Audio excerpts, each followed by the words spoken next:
Salut à tous et bienvenue pour ce nouveau format sur la chaîne Climax. On est Hugo et Mathieu, et sur cette chaîne on va vous parler de toute la fabrication de nos projets, des clips qu'on réalise, l'ADA, le scénario. De A à Z, vous saurez tout de la production à la post-production, au rendu final. Et aujourd'hui, de quoi on va parler? Aujourd'hui on va parler de notre premier clip qu'on a fait à l'étranger, ça s'appelle Quelle vie d'Ilyes. C'était un voyage incroyable et restez jusqu'à la fin parce que la fin...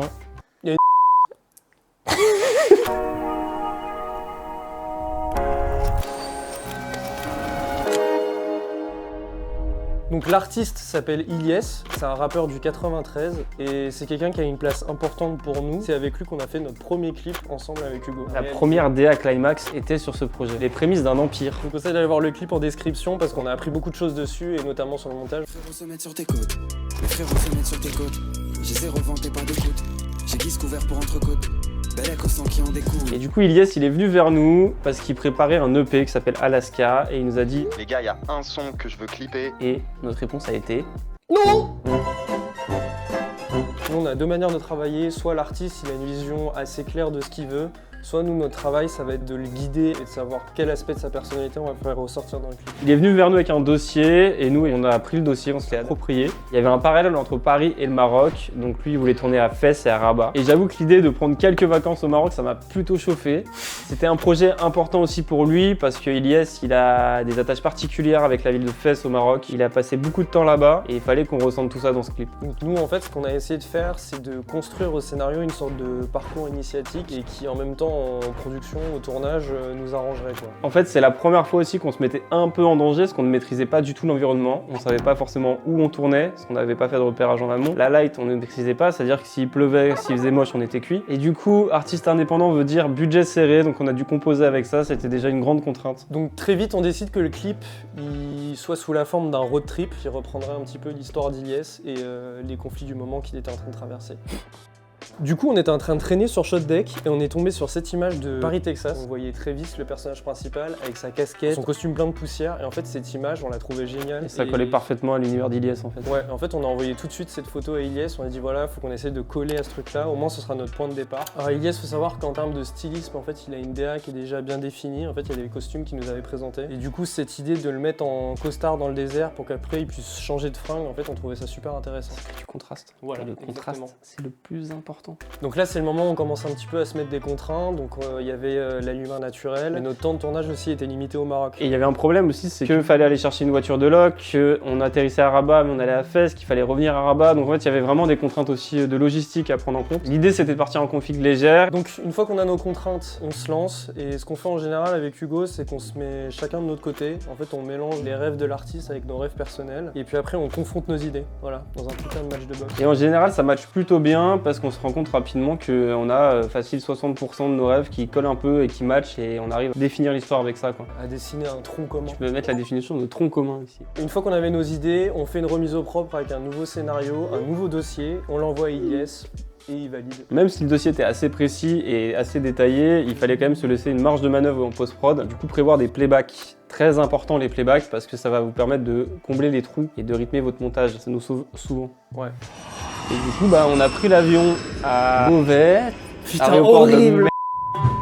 Donc on arrive à Rabat, il fait beau, il fait chaud. Moi je descends, je filme un peu de loin Mathieu qui descend parce qu'on avait deux portes différentes. Et je me fais arrêter. Donc je me suis fait arrêter par les militaires parce qu'en fait il faut savoir qu'à Rabat c'est un aéroport militaire aussi et qu'on n'a pas le droit de filmer l'aéroport militaire. Donc voilà, je me suis fait arrêter. Il s'est fait strike dès le début. Mes 4 premiers pas. J'ai dû faire peut-être 6 pas, arrêter direct. Et la conduite au Maroc c'est quelque chose les gars. C'est comme la route Il faut savoir, ouais, en fait il y a deux voies mais tu roules au milieu. Les traits blancs au milieu c'est toi, c'est ta voie. Tu klaxonnes pour dire tout ce que tu veux, ça peut être bonjour, salut, je tourne à droite, tout ce que tu veux, pas de clignotant. Il y a ça et les camions aussi où t'as l'impression que le truc va te tomber dessus. Tu vas voir, on dirait notre logo genre. On est arrivé chez le père d'Ilyes qui nous accueillait. Et comment il nous a accueillis? Avec 2 gros poulets. Il nous a dit, les gars, il faut finir. Voilà, c'est ça. On a essayé, c'était pas facile. Du coup, le soir même, on a rencontré le cousin d'Ilyes qui allait être notre fixeur. Voilà, Hugo, tu peux nous expliquer ce que c'est le fixeur? C'est la personne la plus importante de votre tournage si vous tournez à l'étranger parce que c'est la personne qui va régler toute la logistique. Les lieux, les repérages, qui parle la langue locale, qui va vous permettre de négocier des prix, de pas se faire C'est la personne qui va vous éviter les embrouilles aussi. Et du coup, notre première journée se termine là. Et il fallait qu'on aille se coucher. Parce que le lendemain, ça commençait sur les chapeaux de roue. Du coup, deuxième jour au Maroc, premier jour de tournage, on décide de tourner dans la Médina de Fès. C'est un grand monument, c'est une des plus vieilles au monde, il me semble. 13 siècles. Il s'est bien renseigné. Voilà, la Médina, c'est vraiment un endroit magnifique. Il y a des découpes de lumière incroyables, des petites ruelles qui sont sinueuses, il y a plein de couleurs. Les commerçants, ça bouge dans tous les sens, c'est un endroit super cool, quoi. Tu filmes ça là. Ça là. Il faut savoir aussi à la Médina, pour être le plus léger possible et pour être le plus discret possible, on n'a pas tourné au Ronin. On a tourné avec notre cam, notre FX3 poignet. Bah là, on était clairement sur un truc reportage, quoi. Dès qu'il se passait un truc, on était là, paf. Toujours utiliser la technique de la double carte, c'est-à-dire une carte où vous tournez vos plans, une carte où il y a déjà un plan enregistré que vous pourrez effacer si jamais on vous demande ou si on vous embête. C'est une petite technique assez simple et qui vous permet de sauver des fois des tournages. C'est là aussi où Ilyes a grandi. On a retourné dans la ruelle de son enfance et on voulait vraiment marquer une pause à ce moment-là. Montrer que c'était un endroit qui était important pour lui. On met l'extrait. Quelle vie, quelle vie, quelle vie.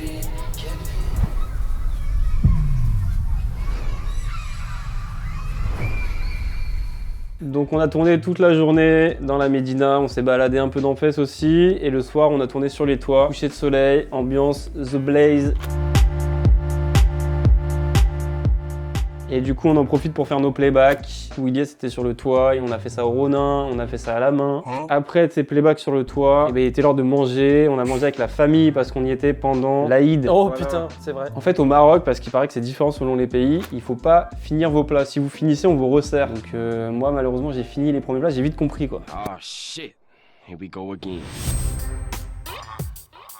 Et donc le troisième jour, on s'est dit on va tourner le désert parce qu'il fallait s'éloigner un peu de Fès. Et donc on a tenté un peu d'aller dans les montagnes. On nous a dit d'aller voir vers Ifrane, qui aura peut-être ce qu'on voulait. En fait, on cherchait un endroit qui soit un peu à mi-chemin, exactement comme dans Paris, Texas. Derrière, c'est le désert et de l'autre côté, c'est la civilisation. Et on a trouvé cette petite montagne légèrement en pente avec les moutons. Et on s'est dit tiens, ce serait parfait si on faisait l'intro ici, donc la partie où il récupérait la veste. Et donc on a trouvé un fermier, on est allé le voir. Et étonnamment, en 2 phrases, il nous a déjà invités à manger. J'étais hyper étonné de leur accueil parce qu'on n'est pas du tout habitué à ça, mais ils nous ont vraiment invités à boire le thé, à manger. On a pu vraiment faire tout ce qu'on voulait, quoi. C'était incroyable. Et ensuite, l'idée, c'était quand même d'avoir cette partie désert. En fait, on avait vraiment l'idée du Maroc, dune, Maroc-Sahara.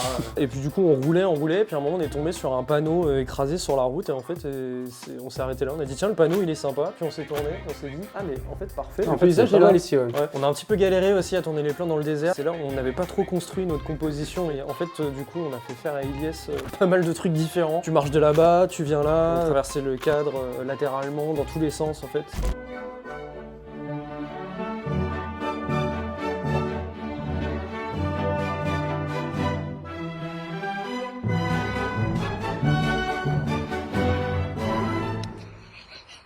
Là, normalement, c'est je vais mettre ma tête là-dedans.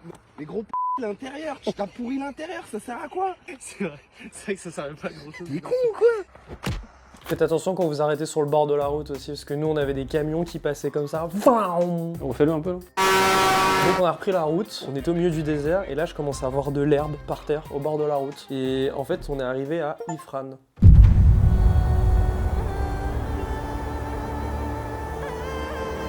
Tu peux faire du ski à Ifrane. Ouais. Il y a des stations de ski, ça ressemble, en fait ça Vous avez ressemble des vraiment chalets. à Annecy, on dirait Annecy. Ouais. Donc on a fait un peu de tourisme à Ifrane, on s'est baladé un petit peu, puis on a vite fait le tour quoi, et puis on est rentré et on était éclatés parce que le soleil ça nous avait vraiment fatigués. Donc c'était la fin du jour 3.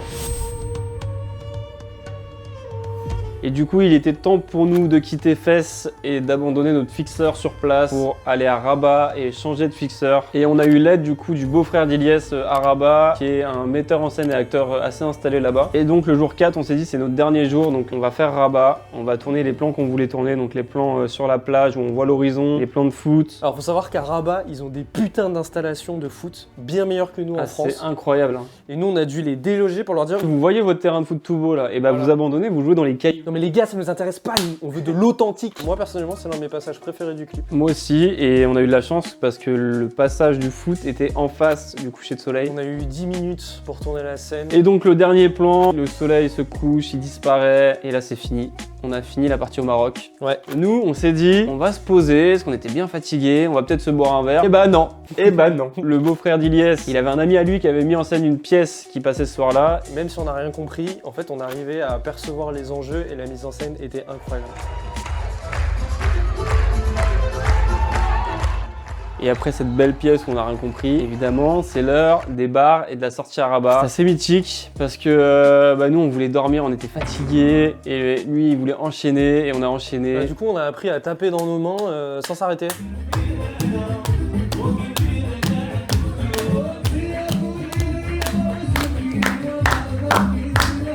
Et voilà, c'est la fin de cette 4e journée, c'est le début de la 5e et le retour à Paris, à Beauvais. Aéroport de Du coup, on avait tout rec au Maroc, on avait même sur rec et on était très contents de nous. Donc maintenant, c'est la post-prod. post-production. Donc de retour au bureau, on met les rushs sur le banc de montage, sur l'ordinateur, et en fait on se rend vite compte que ça va être plus compliqué que prévu à monter. Il y a beaucoup de rushs à gérer, la chanson, faut savoir qu'elle est très lente, et en fait dans un clip en général, plus le tempo est lent, plus ça va être compliqué à monter. Du coup, dans cette V1, on n'avait pas mis Paris et ça marchait déjà très très bien, et on était en train de se dire est-ce qu'on garderait pas le clip comme ça. Mais Ilyes était pas de cet avis. Il était pas de cet avis. En fait, c'est surtout qu'on voyait pas comment insérer du Paris en fait dans le clip comme on l'avait prévu à la base. L'image d'Ilyes face à la mer, en fait, on l'a trouvé tellement belle que pour nous, le clip, il pouvait que se terminer comme ça. En rediscutant, on est retombé d'accord sur la première idée d'Ilyes, c'est-à-dire le parallèle. L'idée, c'était de disséminer un petit peu les plans de Paris, un petit peu partout sur les clips, mais qui soient comme des flashs. Donc en fait, on changeait un peu l'idée qu'on avait. Il y avait un côté un petit peu schizophrène, un peu comme s'il regarde des choses en fait au Maroc, et il y a aussi les images de Paris qui lui reviennent. Ça avait une double utilité au montage, ça nous permettait de faire des accélérations au moment où c'était trop lent en fait. Il reste du coup l'étalonnage et le sound design qui sont les deux dernières étapes importantes. Pour l'étalonnage, on voulait vraiment un teal and orange, donc un côté orange, un côté bleu, l'opposition Maroc-France, qu'il fallait rehausser ce côté chaud du Maroc parce que finalement c'était pas si chaud que ça. Donc on avait un désert un peu trop blanc et à Paris on avait un côté un peu trop ensoleillé. Donc en fait on a essayé d'assombrir Paris, de le rendre plus bleu, plus humide. Surtout hyper important, c'est de créer une cohérence entre tout ça. Et donc il y a eu vraiment un gros taf sur l'étalonnage qu'on a réalisé avec Mathias Herman. Merci Mathias, on aime bien toujours faire un petit peu de sound design, ça amène le côté cinématographique. À un moment on a décidé de couper le clip, de couper la chanson carrément. Mais Ilyes il accrochait pas trop au début. Pas trop. Et au final, on a fini par réussir à le convaincre. Surtout avec le sound design, en montrant ce qui était possible de ressentir vraiment à ce moment-là. Quand vous avez une idée qui vous tient bien à cœur et que vous trouvez hyper importante pour le projet, ne lâchez rien. Donc au bout de 3 mois de travail, non continu mais de travail quand même, c'est la fin de cette aventure. Ça sort enfin. Yes, putain. Et du coup, on tient à remercier tous les gens qui ont participé de près ou de loin à ce projet. Donc il y a notre étalonneur Mathias Herman, il y a Stéphane Pacôme, Isidore qui a travaillé avec nous sur la partie de tournage à Paris. Merci à Ilyes, merci à sa famille aussi de nous avoir accueillis, de nous avoir nourris. Merci Balboa Pictures aussi pour la loc. J'espère que ça vous a plu en tout cas. On va essayer de faire ça pour les projets. Il y a vraiment des choses à dire, les aventures humaines. C'est le début d'une longue série, donc restez connectés, abonnez-vous. Sur Insta, vous pourrez retrouver les réels sur Shot Deck, des réels sur le tournage aussi, on a des petits making-of qui vont arriver. Allez écouter l'EP d'Ilyes aussi, c'est super important. Et pour finir, on vous offre juste cette petite image, comme ça, c'est cadeau. C'est une vieille tradition orientale. Eh bien dans ce cas, c'est avec plaisir que je me remets à fumer. Allez, ciao ciao, merci à tous. Ciao.